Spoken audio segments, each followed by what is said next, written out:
नमस्कार दोस्तों, मेरा नाम है तरुण यादव और स्वागत करता हूं आप सभी का हमारे YouTube चैनल IQ मेंटर में। आप जानते हैं यूपी ट्रिपल एससी पीटी का मास्टर बैच चल रहा है और आज तीसरा दिन है इस बैच का। और आज के इस सेशन में दोस्तों हम लोग मौर्य वंश और गुप्त वंश के बारे में पढ़ने वाले हैं। अगर आप हमारे चैनल में पहली बार आ रहे हैं तो मैं आपको इस बैच के बारे में बता दूं, ये बैच दोस्तों 30 दिन का बैच है और 30 दिन में हम यूपी ट्रिपल एससी पीटी के इंटायर सिलेबस को हम लोग खत्म कर देंगे। डेली 2 क्लासेस दी जाती है, एक 12 बजे होती है क्लास, दूसरी होती है शाम को 6 बजे वाली क्लास। लेकिन आज कुछ इंटरनेट प्रॉब्लम की वजह से ये क्लास 1 घंटे लेट है, 1 बजे ये क्लास चल रही है, लेकिन डेली 12 बजे ही ये क्लास चलेगी, ठीक है।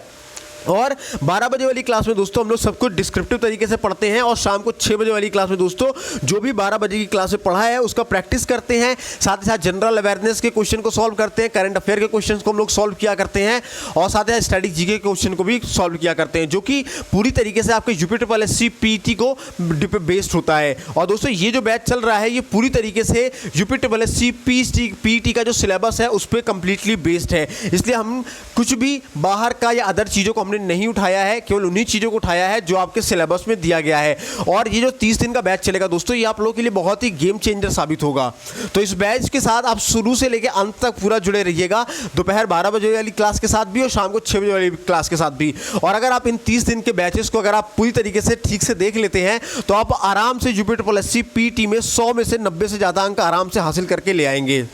तो चलिए बिना टाइम वेस्ट किए शुरुआत करते हैं सेशन की। बस शुरुआत करने से पहले कहना चाहूँगा कि वीडियो को पूरा देखिएगा, वीडियो पसंद आता है तो वीडियो को लाइक ज़रूर कीजिएगा, शेयर भी करेंगे अपने दोस्तों के साथ। और अगर आप चैनल पे हमारे पहली बार आ रहे हैं तो सब्सक्राइब करके बेल आइकन को भी ज़रूर प्रेस कीजिएगा। चलिए शुरुआत करते हैं आज की सेशन की। शुरुआत करेंगे मौर्य वंश से। सबसे पहले हम लोग देखेंगे चंद्रगुप्त मौर्य के बारे में, जिनका शासनकाल 322 से लेकर 298 ईसा पूर्व तक रहता है। दोस्तों चंद्रगुप्त मौर्य चाणक्य की सहायता से अंतिम नंद वंशीय शासक घनानंद को पराजित करके 322 ईसा पूर्व में मगध की गद्दी पर बैठा करता है। और दोस्तों चंद्रगुप्त मौर्य के दरबार में सेल्यूकस का राजदूत मेगास्थनीज भारत आता है और भारत में रहकर मेगास्थनीज ने दोस्तों इंडिका नाम के पुस्तक की रचना भी की है। इसके अलावा दोस्तों सोहगौरा ताम्रपत्र जो कि गोरखपुर में मिला था और महास्थान अभिलेख जो कि बांग्लादेश में मिला था, इन दोनों में ही दोस्तों चंद्रगुप्त मौर्य का संबंध देखने को मिला करता है हमें। इसके अलावा दोस्तों जो कौटिल्य थे, जिनको हम चाणक्य के नाम से भी जानते हैं, तो कौटिल्य ने दोस्तों भारतीय राजनीति की पुस्तक अर्थशास्त्र की रचना की थी। और दोस्तों जो चंद्रगुप्त मौर्य था ये जैन धर्म को मानने वाला था। उसके बाद वर्ष 298 ईस्वी में उस समय एक प्रथा चलती थी उसको जिसको बोलते हैं संलेखना प्रथा। इस प्रथा के अंतर्गत दोस्तों जब मनुष्य अपने जीवन के अंतिम दौर पे हुआ करता था तो वो अपना घर द्वार सब कुछ त्याग करके कहीं दूर जंगलों में या पहाड़ियों में चला जाया करता था और इस संलेखना प्रथा के दौरान उपवास रखता था और उपवास के माध्यम से 2 दिन 4 दिन 5 दिन 10 दिन वो जितना दिन जीवित रह सकता था रहता था, न उसके बाद अपने प्राण को त्याग दिया करता था। तो चंद्रगुप्त मौर्य भी कुछ इसी प्रकार से 298 ईसा पूर्व में उपवास के द्वारा अपने शरीर को त्याग दिए, मतलब संलेखना प्रथा के द्वारा अपने शरीर को त्याग दिया। और जब चंद्रगुप्त मौर्य अपने शरीर को त्याग देते हैं तो उसके बाद बिंदुसार उनकी राजगद्दी पे आसीन होते हैं। तो बिंदुसार का जो शासनकाल है वो 298 से 273 ईसा पूर्व का होता है। दोस्तों चंद्रगुप्त मौर्य के बाद बिंदुसार उनकी गद्दी पे बैठा करता है और कब बैठता है 298 ईसा पूर्व में मगध की गद्दी पे बैठा करता है। और दोस्तों कई बार एग्जाम में क्वेश्चन पूछा गया है, इसलिए इस पॉइंट को नोट जरूर कर लीजिएगा कि जो बिंदुसार है उसको हम लोग अमित्रघात के नाम से भी जाना करते हैं, ठीक है। और इसके अलावा दोस्तों सीरिया के शासक एंटियाकस प्रथम ने दोस्तों डायमेकस को राजदूत के रूप में बिंदुसार के दरबार में भेजा और मिस्र के शासक टॉलमी सेकंड ने फिलाडेल्फस ने भी डायनोसिस नामक राजदूत बिंदुसार के दरबार में भेजा था। इसके अलावा दोस्तों अब बात करें हम लोग अशोक की, तो दोस्तों अशोक का शासन अवधि होता है 273 से 232 ईसा पूर्व तक। दोस्तों ये जो अशोक होता है ये बिंदुसार का पुत्र होता है और दोस्तों अशोक का राज्याभिषेक 269 ईस्वी में हुआ था। और दोस्तों जब अशोक का राज्याभिषेक हुआ था तो उसके राज्याभिषेक के पहले जो अशोक था वो उज्जैन का राज्यपाल था।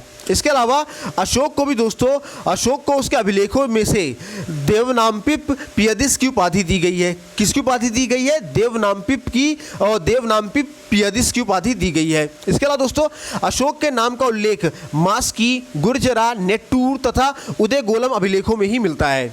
और साथ ही साथ दोस्तों पुराणों में उसे अशोक को यानी कि अशोक को पुराणों में अशोकवर्धन और दोस्तों दीपवंश में करमूली कहा गया है, ठीक है ना। ये दोनों पॉइंट याद रखिएगा। इसके अलावा दोस्तों अशोक के अभिलेखों को सबसे पहले अगर किसी ने पढ़ा था तो वो थे जेम्स प्रिंसेप। कौन थे? जेम्स प्रिंसेप थे। और दोस्तों अशोक ने राज्याभिषेक के 8वें वर्ष लगभग 261 ईसा पूर्व में कलिंग पर आक्रमण किया था। और इसके अलावा दोस्तों अशोक के 13वें अभिलेखों में कलिंग युद्ध के बारे में विस्तृत जानकारी मिला करती है। और इसके अलावा दोस्तों अशोक जो थे वो शुरुआत में ब्राह्मण धर्म का अनुयायी था, परंतु बाद में बौद्ध धर्म का अनुयायी हो जाता है, बौद्ध धर्म को अपना लिया करता है। ठीक है ना। अब अशोक के शिलालेखों के बारे में अगर हम लोग जाने कि कौन से शिलालेख में किस विषय पे बात की गई थी और कितने शिलालेख थे, इन सब के बारे में जाने, तो आइए प्रॉपर 1 बाय 1 करके जानना शुरू करते हैं। तो सबसे पहले तो आप ये जानो कि भारत में जो शिलालेख का प्रचलन था इसको सबसे पहले अशोक ने करवाया था। ठीक है ना।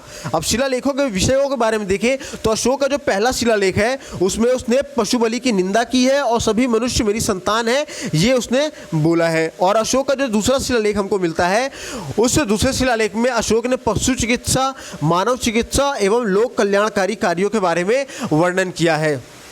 और साथ ही साथ चोल वंश, चेर वंश, पांड्य और शांतिपुत्र राज्यों की चर्चा भी की है। और इसके अलावा दोस्तों अशोक का जो तीसरा शिलालेख होता है उस तीसरे शिलालेख में युक्त, रज्जुक और प्रादेशिक अधिकारियों के दौरा करने के आदेश वहाँ पे छपे हुए हैं, लिखे हुए हैं। और इसके अलावा अशोक का जो चौथा शिलालेख है, इस चौथे शिलालेख में दोस्तों धर्माचरण के भेरीनाथ द्वारा धम्म का उद्घोष लिखा हुआ है। और अशोक का जो पांचवा शिलालेख है उसमें धम्म महापात्रों की नियुक्ति के विषय में जानकारी लिखी हुई है। और अशोक का जो दोस्तों छठवां शिलालेख है दोस्तों, इस छठवें शिलालेख में इसने आत्मनिर्याण की शिक्षा दी गई है। और सातवें शिलालेख में दोस्तों सभी संप्रदायों के लिए सहिष्णुता का बात किया गया है। और आठवें शिलालेख में दोस्तों सम्राट की धर्म यात्राओं का उल्लेख किया गया है। और जो अशोक का 9वां शिलालेख है उसमें धम्म समारोह की चर्चा की गई है। और 10वें शिलालेख में दोस्तों धम्म नीति की श्रेष्ठतम पर बल दिया गया है। और अशोक के 11वें शिलालेख में धम्म नीति की व्याख्या की गई है। ठीक है ना। और 12वें शिलालेख में सर्वधर्म समभाव एवं स्त्री महापात्र की चर्चा की गई है। और 13वें शिलालेख में दोस्तों कलिंग युद्ध का वर्णन किया गया है। तो इस प्रकार से अशोक के कुल 13 शिलालेखों के बारे में आपको बता दिया गया। ठीक है। अब बात करें मौर्य प्रशासन के बारे में तो हम यहाँ पे देखेंगे कि कौन से विभाग में कौन अध्यक्ष हुआ करता था या उस पद को हम लोग क्या बोला करते थे। तो सबसे पहले हमारे आते थे पाठ्याध्यक्ष। पाठ्याध्यक्ष किसको कहते थे? तो वाणिज्य का अध्यक्ष जो था उसको हम लोग पाठ्याध्यक्ष बोला करते थे। इसके अलावा माप तौल का जो अध्यक्ष हुआ करता था मौर्य प्रशासन में उसको हम लोग पौतवाध्यक्ष बोला करते थे। और बूचड़ खाने यानी बटचर का जो अध्यक्ष हुआ करता था उसको हम लोग सूचना अध्यक्ष सूना अध्यक्ष बोलते थे। क्या बोलते थे? सूना अध्यक्ष बोलते थे। और जो टकसाल का अध्यक्ष होता था उसको हम लोग बोलते थे लक्षणा अध्यक्ष। और इसके अलावा जो जहाज रानी विभाग का अध्यक्ष था उसको हम लोग नवाध्यक्ष बोलते थे। और चारागाह का जो अध्यक्ष होता था उसको हम लोग बोलते थे विविता अध्यक्ष। क्या? विविता अध्यक्ष बोला करते थे। इसके अलावा दोस्तों अशोक ने आजीविकों के रहने के लिए बराबर की पहाड़ियों में 4 गुफाओं का निर्माण भी करवाया था। और इसके अलावा दोस्तों अशोक ने अपने शासन के 10वें वर्ष पर सर्वप्रथम बोधगया की यात्रा की। और उसके बाद राज्याभिषेक के 20वें वर्ष वो लुम्बिनी गांव चला जाया करता है। कहाँ चला जाता है दोस्तों?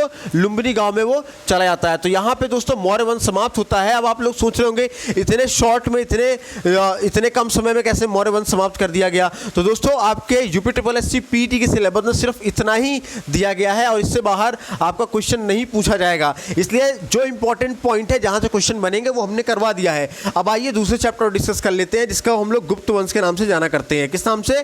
गुप्त वंश के नाम से जाना करते हैं। तो दोस्तों जो गुप्त वंश का संस्थापक है वो श्रीगुप्त थे। कौन थे? श्रीगुप्त थे। और श्रीगुप्त ने दोस्तों सबसे पहले महाराज की उपाधि धारण की थी।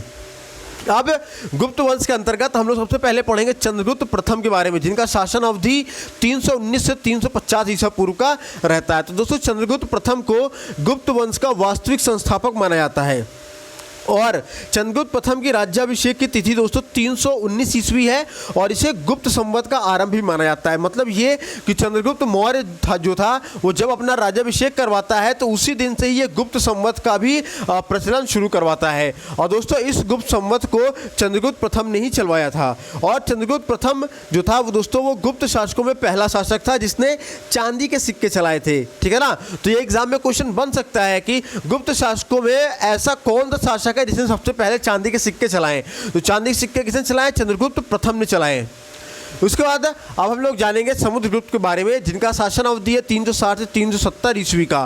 दोस्तों जो चंद्रगुप्त का जो उत्तराधिकारी था वो समुद्रगुप्त था। और दोस्तों ये समुद्रगुप्त 350 ईस्वी में राजगद्दी पर बैठा करता है। और दोस्तों समुद्रगुप्त ने आर्यव्रत के 12 शासकों को और दक्षिणाव्रत के 12 शासकों को हराया था। और दोस्तों इन्हीं ये आर्यव्रत और दक्षिणाव्रत की विजयों के कारण एक इतिहासकार, जिनको हम लोग विंसेंट स्मिथ जिनका नाम है, तो वो इतिहासकार विंसेंट स्मिथ ने समुद्रगुप्त को भारत के नेपोलियन की उपाधि दी। क्या दी? भारत के नेपोलियन की उपाधि दी। इसके अलावा दोस्तों समुद्रगुप्त का दरबारी कवि हरिशेन प्रयाग प्रशस्ति लेख के 7वें श्लोक में समुद्रगुप्त की विजय अभियानों का उल्लेख भी करते हैं। इसके अलावा दोस्तों प्रयाग प्रशस्ति में सर्वप्रथम भारतवर्ष का उल्लेख हमको मिलता है। और इसके अलावा दोस्तों मध्य प्रदेश के सागर जिला में स्थित एरण से प्राप्त एक लेख में समुद्रगुप्त को प्रचु, सघन आदि राजाओं से बढ़कर भी दानी राजा माना गया है। और दोस्तों इस अभिलेखों में उसकी पत्नी का नाम दत्त देवी अंकित है। क्या नाम है? दत्त देवी अंकित है। इसके अलावा दोस्तों समुद्रगुप्त की दक्षिणापथ विजय को धर्म विजय की संज्ञा प्रदान की गई है। और इसके अलावा दोस्तों अपनी विजयों के उपरांत समुद्रगुप्त ने अश्वमेध यज्ञ किया, जिसका परिचय उसके सिक्कों तथा उत्तराधिकारियों के अभिलेखों से प्राप्त होता है।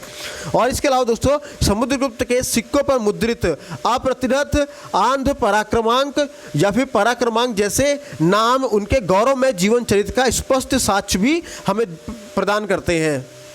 इसके अलावा दोस्तों ये समुद्रगुप्त के बारे में एक कहा जाता है, लोग कहते हैं कि समुद्रगुप्त प्रसन्न होने पे कुबेर के समान था और रुष्ट होने पे, नाराज होने पे यमराज के समान था।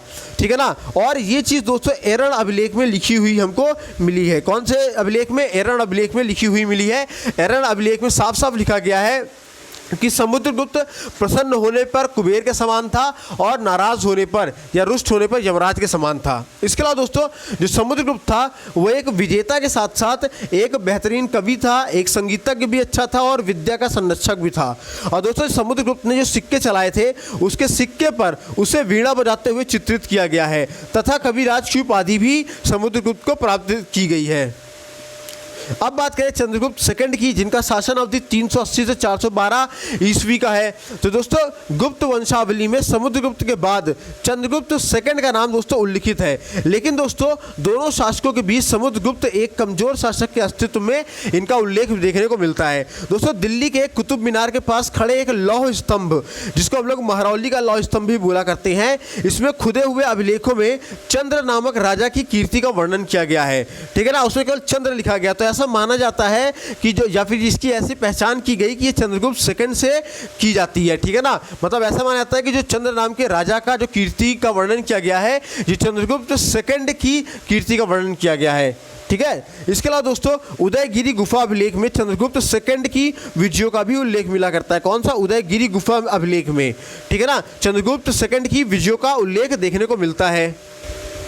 इसके अलावा दोस्तों चंद्रगुप्त सेकंड ने नागकुमारी कुबेर नागा के साथ विवाह करके, किसके साथ? नागकुमारी कुबेर नागा के साथ विवाह करके नागवंश के साथ वैवाहिक संबंध स्थापित किए और बाद में उसने अपनी पत्नी पुत्री प्रभावती का विवाह वकाटक वंश के राजा रुद्रसेन द्वितीय के साथ किया।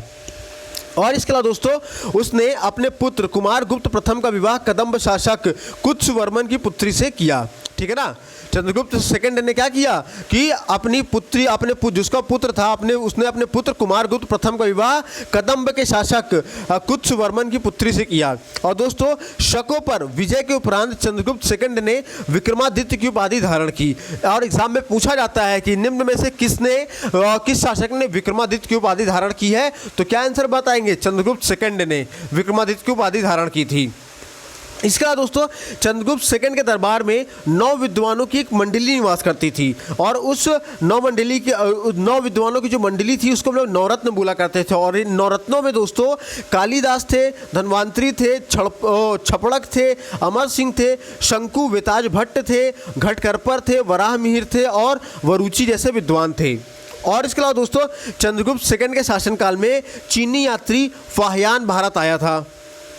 अब हम लोग बात करें गुप्त काल की प्रमुख पुस्तकों के बारे में और उनके लेखकों के बारे में, तो उनमें से कालिदास जो थे दोस्तों, कालिदास ने ऋतु संहार, मेघदूत, कुमार संभव और मालविका अग्निमित्रम और अभिज्ञान शकुंतलम की रचना की है। वहीं विशाखा दत्त ने दोस्तों मुद्रा राक्षस की रचना की है और विशाखा दत्त ने दोस्तों देवी चंद्रगुप्तम की भी रचना की है। इसके अलावा दोस्तों दाडिन ने देश कुमार चरित की रचना की है और दोस्तों बाण भट्ट ने हर्षचरित और कादंबरी की रचना की है, ठीक है ना। और दोस्तों विष्णु शर्मा ने पंचतंत्र की कहानियों की पुस्तक लिखी है। इसके अलावा दोस्तों जो आर्यभट्ट थे, आर्यभट्ट ने सूर्य सिद्धांत की पुस्तक लिखी थी और वराहमिहिर ने दोस्तों पंच सिद्धांतिका की पुस्तक लिखी थी। इसके अलावा दोस्तों अगर हम लोग बात करें किसकी, ये गुप्त काल की, तो गुप्त वंश जो था, गुप्त वंश का राजकीय चिन्ह गरुड़ था। गरुड़ एक पक्षी है, ठीक है ना। और इसके अलावा दोस्तों गुप्त संभवतः कुषाणों के संबंध थे। और इसके अलावा दोस्तों जो रामायण और महाभारत है, जो कि हिंदुओं का बहुत ही धार्मिक रिलीजियस ग्रंथ है, ठीक है ना, तो रामायण और महाभारत के अंतिम भाग का संकलन गुप्त काल में ही हुआ था। और इसके अलावा दोस्तों गुप्त साम्राज्य के सबसे बड़े अधिकारी है ना कुमार अमात्य होते थे। और इसके अलावा दोस्तों निगम, पुग, गण तथा श्रेणी गुप्त काल में व्यापारियों तथा शिल्पियों के संगठन थे। कौन कौन थे? निगम, पुग, गण और श्रेणी। तो दोस्तों यहाँ पे आपका समाप्त होता है मौर्य वंश और गुप्त वंश। जितना आपको करा दिया गया सिर्फ आप इतना ही पढ़िएगा, इससे ज़्यादा अब आपका क्वेश्चन और कहीं से भी नहीं बनेगा, ठीक है ना। मौर्य वंश और गुप्त वंश, इससे ज़्यादा आपका कुछ भी नहीं पूछा जाएगा। जो भी पूछने का चांस बन रहा था हर चीज़ हमने करवा दिया है और गारंटी है कि अगर क्वेश्चन मौर्य वंश और गुप्त वंश से अगर बना तो हमारे जो सेशन में हमने करवाया है इसी में से ही बनेगा, इसके बाहर आपका कुछ भी नहीं बनेगा। तो दोस्तों उम्मीद करता हूँ वीडियो पसंद आई होगी। पसंद आई हो तो लाइक ज़रूर कर दीजिएगा, शेयर तो कर ही दीजिएगा। साथ ही साथ चैनल पे पहली बार आए हैं तो सब्सक्राइब करके बेल आइकन को जरूर प्रेस कीजिएगा। वीडियो कैसी लगी कमेंट सेक्शन में जरूर लिख के बताइएगा।